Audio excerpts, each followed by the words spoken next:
ఈనాటి విశేషం నమ శంభవే చ మయోభవే చ నమ శంకరాయ చ మయస్కరాయ చ నమ శివాయ చ శివతరాయ చ. కార్తీక మాసంలో బహుళపక్షం పాడ్యమి తిథి భక్తియేశ్వర వ్రతం అన్న పేరిట శివారాధన చేయాలి అని మనకు సంప్రదాయం చెబుతుంది.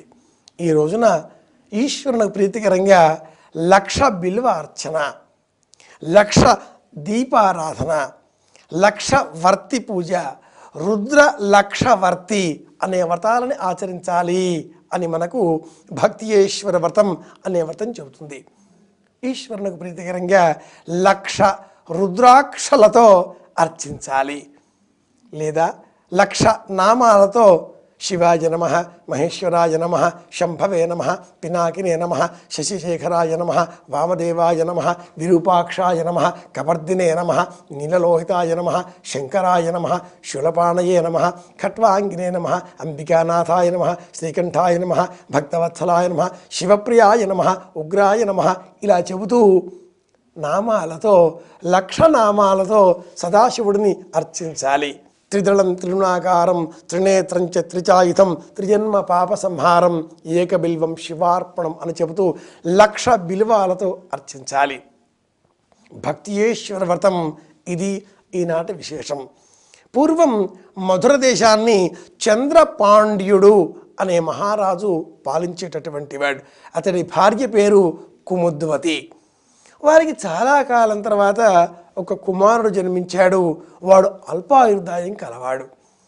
కార్తాంతికులు జ్యోతిషవేత్తలతో తన కుమారుడి ఈ అల్పాయుర్దాయం అనే దోషం ఎలా తొలగిపోతుందా అని ప్రశ్నించి తెలుసుకున్నటువంటి ఆ చంద్రపాండ్యుడు భక్తియేశ్వర వ్రతం అన్న పేరిట ఈ వ్రతం చేస్తే క్షేమం కలుగుతుంది అని కనుక్కున్నాడు. అలాగే అలకాపురాన్ని పరిపాలించేటటువంటి మిత్రసహుడు అతడి కుమార్తె ఆ అమ్మాయి భక్తియేశ్వర లింగ పూజ చేస్తుంది అని కనుక్కున్నాడు.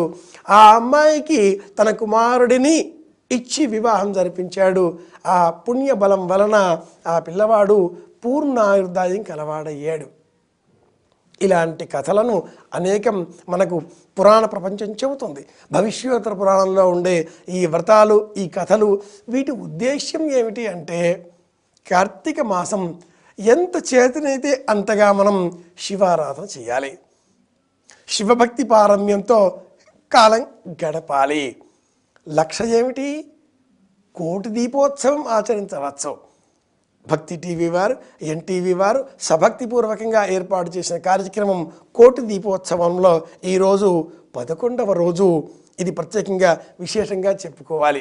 అశూన్య శయన వ్రతం అనే వ్రతం కూడా ఈరోజే అని మనకు అగ్నిపురాణం కూడా చెబుతుంది.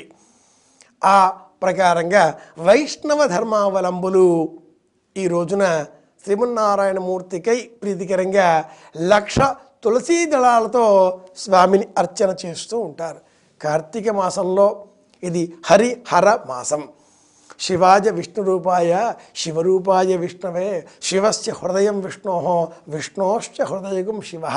హరిహరులకు అభేదంగా ఈశ్వరుడిని బిల్వంతో అర్చన చేద్దాం. శ్రీమన్నారాయణమూర్తిని తులసి దళాలతో అర్చన చేద్దాం. ఎలా చేసినా భక్తి మనకెప్పుడు కూడా ఉన్నతమైన మార్గాన్నే సూచిస్తుంది.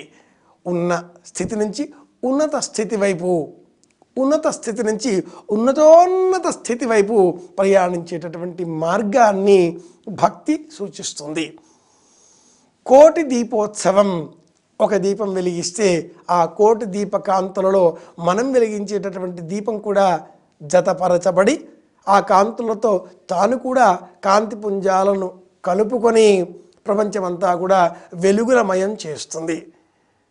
అసతోమ సద్గమయ తమసోమ జ్యోతిర్గమయ మృత్యోర్మ అమృతంగమయ అనబడే ఉపనిషద్ వాక్యములలోని సారాంశమంతా కూడా ఇంతే. మనలో ఉండేటటువంటి అసూర్య, కక్ష, దుర్మార్గం, ఇంకేమైనా చెడు భావాలు ఉంటే వాటన్నింటినీ కూడా విడిచిపెడదాం. ఇవన్నీ కూడా తమస్సు, చీకటితో కూడుకున్నవి. చీకట్లలో నుంచి వెలుగుల వైపు మనం ప్రయాణింపజేసుకోవాలి. మనల్ని మనం అంటే ఉద్ధరేది ఆత్మనాత్మానం ఆత్మానం అవసాదయేత్. కాబట్టి దీపారాధన చేద్దాం.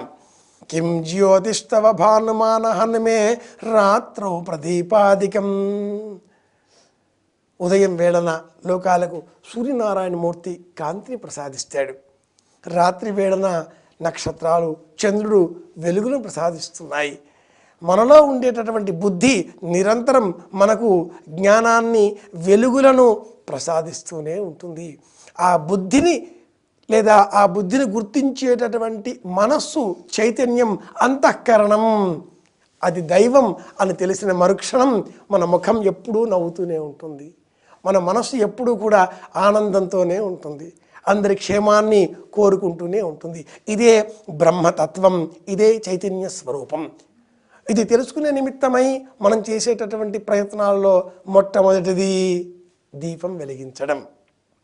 కనుక మనం కార్తీక మాసంలో దీపారాధన సందర్భంగా ఈ రోజున బహుళపాడ్యమి భక్తియేశ్వర వ్రతం 1,00,000 దీపాలు వెలిగించగలమా?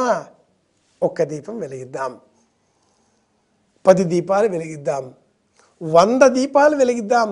యథాశక్తి యథాసంఖ్య దీపారాధనతో ఆనందాన్ని పెంపొందింపజేసుకుందాం. అందరి ఆనందాన్ని కోరుకుందాం అని విన్నవిస్తూ శుభమస్తు.